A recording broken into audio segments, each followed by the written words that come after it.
Hello everyone, welcome back to our YouTube channel dental science essential. So friends, आज हम start करने वाले general pharmacology के chapter 2 जो कि है फार्मेकोकाइनेटिक्स।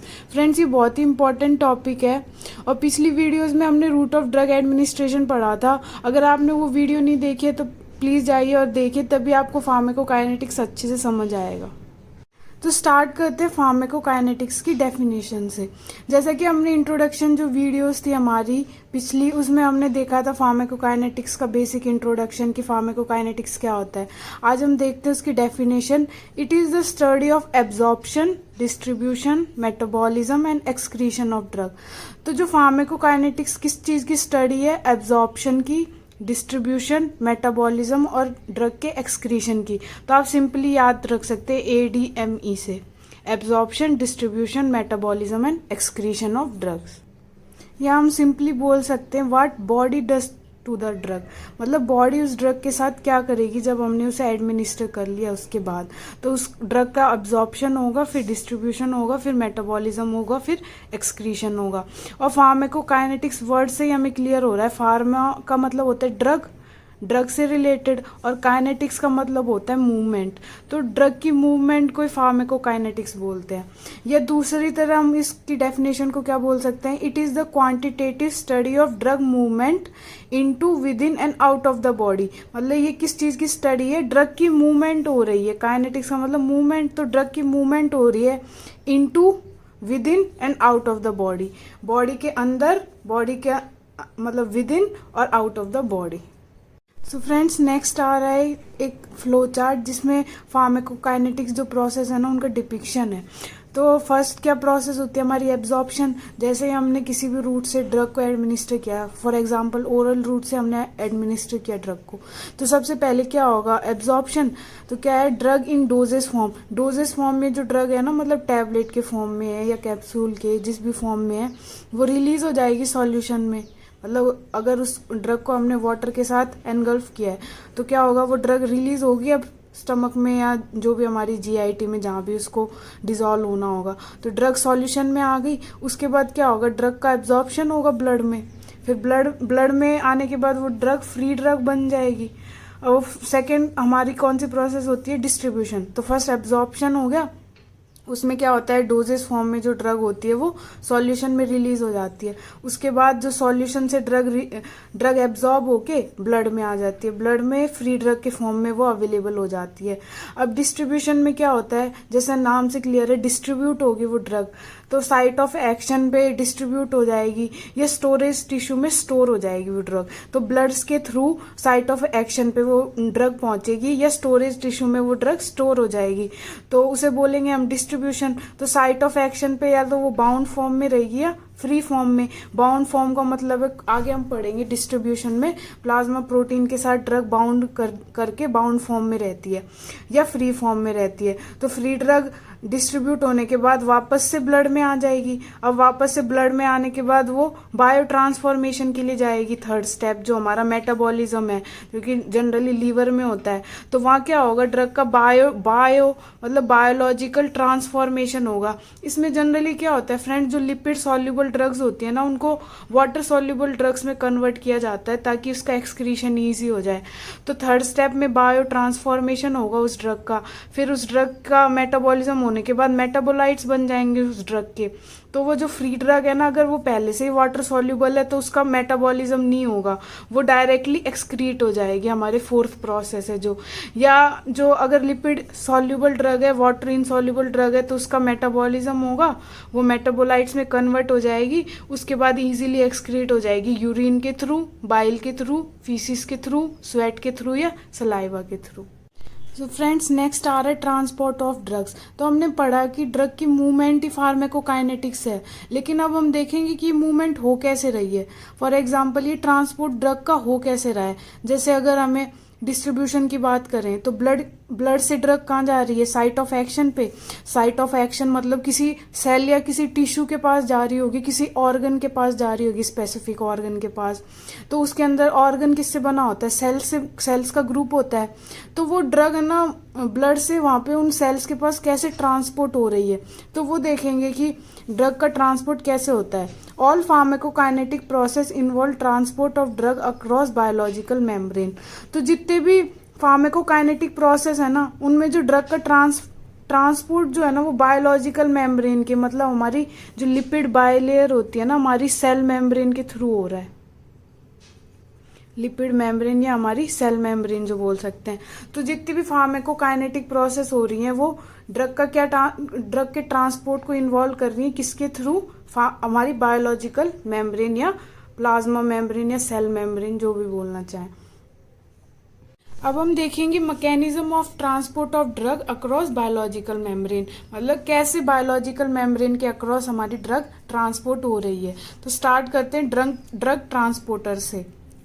तो जनरली 3 मेथड्स होते हैं जिनके थ्रू हमारी ड्रग बायोलॉजिकल मेम्ब्रेन के अक्रॉस ट्रांसपोर्ट होती है। फर्स्ट है पैसिव ट्रांसपोर्ट, सेकंड है एक्टिव ट्रांसपोर्ट, थर्ड है एंडोसाइटोसिस, जिसमें पिनोसाइटोसिस भी इंक्लूडेड है, या आप अलग रखना चाहें तो इसे अलग कैटेगरी में भी रख सकते हैं। तो फर्स्ट आ रहा है पैसिव ट्रांसपोर्ट। पैसिव ट्रांसपोर्ट में क्या है फ्रेंड्स, हमें कोई भी एटीपी की जरूरत नहीं पड़ती ड्रग को ट्रांसपोर्ट करने के लिए across the membrane. Active transport में एटीपी की नीड होती है हमें। एंडोसाइटोसिस में क्या होता है फ्रेंड्स, इसमें क्या होता है, ये वो प्रोसेस होती है जिसमें स्मॉल ड्रॉपलेट्स या पार्टिकल्स ना सेल इनगल्फ कर लेती है। तो या तो एंडोसाइटोसिस की हेल्प से हो सकती है ड्रग ट्रांसपोर्ट, या पिनोसाइटोसिस एंडोसाइटोसिस का ही पार्ट है जिसमें जो ड्रग है ना स्मॉल ड्रॉपलेट के फॉर्म में होती है और उसे सेल इनगल्फ कर लेती है। तो फर्स्ट है हमारा पैसिव ट्रांसपोर्ट। इसमें क्या होता है, the drug moves across A membrane without any need of energy, मतलब बिना एटीपी की मदद के ड्रग हमारी ट्रांसपोर्ट होती है।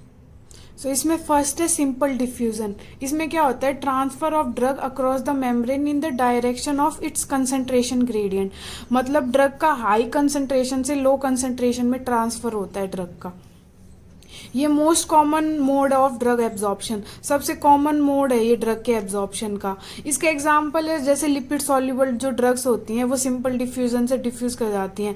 मतलब ये हमारी सेल मेम्ब्रेन है, इस साइड हाई कंसंट्रेशन होगी उस ड्रग की और इस साइड लो, तो high to low concentration gradient के अकॉर्डिंग ड्रग ट्रांसफर हो जाएगी। पैसिव ट्रांसपोर्ट में फ्रेंड्स सेकंड आ रहा है फैसिलिटेड डिफ्यूजन। इसमें इट रिक्वायर्स कैरियर प्रोटीन, मतलब कैरियर प्रोटीन की हेल्प से जो ड्रग है ना वो ट्रांसफर हो रही है across the biological membrane. Friends जो एक्टिव ट्रांसपोर्ट है ना उसमें भी हमें स्पेसिफिक कैरियर प्रोटीन की रिक्वायरमेंट होती है, लेकिन बस डिफरेंस इतना है, facilitated diffusion ATP independent process है, मतलब इसमें एटीपी का यूज नहीं होता, कंसंट्रेशन ग्रेडियंट के अक्रॉस ही जो हमारी ड्रग है ना वो ट्रांसफर होती है। इसके एग्जांपल है uptake of glucose by cell with the help of GLUT. तो जो ग्लूट एक ग्लूकोज ट्रांसफरेज प्रोटीन होता है, ये कैरियर प्रोटीन है जो ग्लूकोज को, यहाँ पे ग्लूकोज है, ग्लूकोज को इस मेम्ब्रेन के अक्रॉस ट्रांसफर करता है ये ग्लूट। या जो विटामिन B12 का जो अपटेक है ना इंटेस्टाइन से, वो भी फैसिलिटेड डिफ्यूजन प्रोसेस के थ्रू ही होता है। पैसिव ट्रांसपोर्ट में फ्रेंड्स थर्ड है फिल्ट्रेशन। इसमें ड्रग कैसे ट्रांसफर होती है, थ्रू एक्वस पोर्स इन मेम्ब्रेन्स। तो जो हमारी सेल मेम्ब्रेन है ना उनमें कुछ एक्वस पोर्स होते हैं, पोर्स प्रेजेंट होते हैं, तो क्या होती है ड्रग इन पोर्स के थ्रू ट्रांसफर होती है। इसका एग्जाम्पल है वाटर सॉल्युबल ड्रग। तो कुछ वाटर सॉल्युबल ड्रग्स हैं वो इन पोर्स के थ्रू ही ट्रांसफर होती हैं across the membrane. Friends active transport पढ़ने से पहले हम पैसिव ट्रांसपोर्ट का डायग्राम देख लेते हैं जिससे आपको और भी ज़्यादा क्लियर हो जाएगा। फ्रेंड्स ये हमारी सेल मेम्ब्रेन जो लिपिड की बायलेयर होती है, आपको पता है, ये हमारी सेल का आउटसाइड, ये हमारी सेल का इनसाइड। तो हमारा जो पैसिव ट्रांसपोर्ट था उसमें फर्स्ट प्रोसेस थी सिंपल डिफ्यूजन। तो उसमें क्या होता है फ्रेंड्स, जो ड्रग है वो हाई कंसंट्रेशन से लो कंसंट्रेशन में ट्रांसफर होती है। तो ये जो ड्रग है यहाँ पे इसकी ड्रग की हाई कंसंट्रेशन होगी, जैसे ये ड्रग है हमारी, तो यहाँ इसकी हाई कंसंट्रेशन होगी, तो ये ट्रांसफर हो जाएगी हमारी मेम्ब्रेन के थ्रू कंसंट्रेशन ग्रेडियंट के according across the cell membrane. तो ये देखिए ड्रग यहाँ से यहाँ ट्रांसफर हो गई। हमारी सेकेंड प्रोसेस थी फैसिलिटेड डिफ्यूजन। तो इसमें क्या हो रहा था, एटीपी की नीड के बिना कैरियर प्रोटीन के थ्रू ट्रांसफर हो रही थी हमारी ड्रग। तो ये कुछ कैरियर प्रोटीन होते हैं हमारी सेल मेम्ब्रेन में लगे होते हैं। तो इनसे क्या होती है, जो हमारी ये ड्रग है, ड्रग इन कैरियर प्रोटीन से अटैच हो जाएगी और ये कैरियर प्रोटीन इसको हमारी इनसाइड द सेल पहुंचा देंगे या ट्रांसफर कर देंगे। थर्ड था हमारा फ्रेंड्स थ्रू फिल्ट्रेशन। तो फिल्ट्रेशन में क्या था, एक्वस पोर्स के थ्रू हमारी ड्रग। तो देखो सेल मेम्ब्रेन के बीच बीच में ऐसे बहुत सारे एक्वस पोर्स होते हैं। तो ये जो हमारी ड्रग है, वाटर सॉल्युबल ड्रग्स जो होती हैं, वो इजीली इन पोर्स को क्रॉस करके जो इनसाइड द सेल में ट्रांसफर हो जाती हैं। तो फ्रेंड्स ये थे 3 method passive transport. Transport of drug में पैसिव ट्रांसपोर्ट के बाद सेकंड है हमारा एक्टिव ट्रांसपोर्ट। तो इसमें क्या होती है, एटीपी की रिक्वायरमेंट होती है। तो active transport is the transfer of drug against A concentration gradient. तो जो एक्टिव ट्रांसपोर्ट है उसमें एटीपी की क्यों जरूरत पड़ती है, क्योंकि जो ट्रांसफर हो रहा है ड्रग का अगेंस्ट कंसंट्रेशन ग्रेडियंट हो रहा है। इसका क्या मतलब है कि ड्रग की लो कंसंट्रेशन है, वहां से हाई कंसंट्रेशन में ड्रग का ट्रांसफर हो रहा है। इसे बोलते हैं फ्रेंड्स एक्टिव ट्रांसपोर्ट। इसमें क्या है, drug is carried by specific carrier protein. तो जो एक्टिव ट्रांसपोर्ट है उसमें भी स्पेसिफिक कैरियर प्रोटीन्स होते हैं हमारी मेम्ब्रेन में, लेकिन उसमें एटीपी की नीड होती है। तो अगेन कंसंट्रेशन ग्रेडियंट ट्रांसफर करते हैं ड्रग को। एक्टिव ट्रांसपोर्ट के एग्जांपल्स में है फ्रेंड्स लीवोडोपा। लीवोडोपा पार्किंसोनिज्म के जो पेशेंट होते हैं उनमें हम एडमिनिस्टर करते हैं। तो ये एक्टिव ट्रांसपोर्ट के थ्रू ही ट्रांसपोर्ट होती है। सेकंड, आयरन भी एक्टिव ट्रांसपोर्ट के मेथड से ट्रांसपोर्ट होता है। और थर्ड है अमाइनो एसिड्स। थर्ड है हमारा एंडोसाइटोसिस। इसमें क्या होता है फ्रेंड्स, कुछ स्मॉल ड्रॉपलेट या कुछ स्मॉल पार्टिकल्स है ना, उनको सेल इनगल्फ कर लेती है। जैसे आपने कॉमनली देखा होगा अमीबा में जो सूडोपोडिया बना के एनगल्फ कर लेता है, उसी तरह हमारी सेल भी इनगल्फ कर लेती है, कुछ पार्टिकल्स को या ड्रॉपलेट्स को इनगल्फ कर लेती है। तो इस मेथड से कुछ प्रोटीन है वो ट्रांसपोर्ट होते हैं। इसी में एंडोसाइटोसिस में इंक्लूडेड है पिनोसाइटोसिस। पिनोसाइटोसिस में specifically droplets, small droplets engulf करती है सेल। इसके एग्जांपल है for liposomal anti cancer drug. तो कुछ एंटी कैंसर ड्रग होती हैं, उनको इस मेथड के थ्रू ट्रांसपोर्ट करते हैं हम अक्रॉस द बायोलॉजिकल मेम्ब्रेन।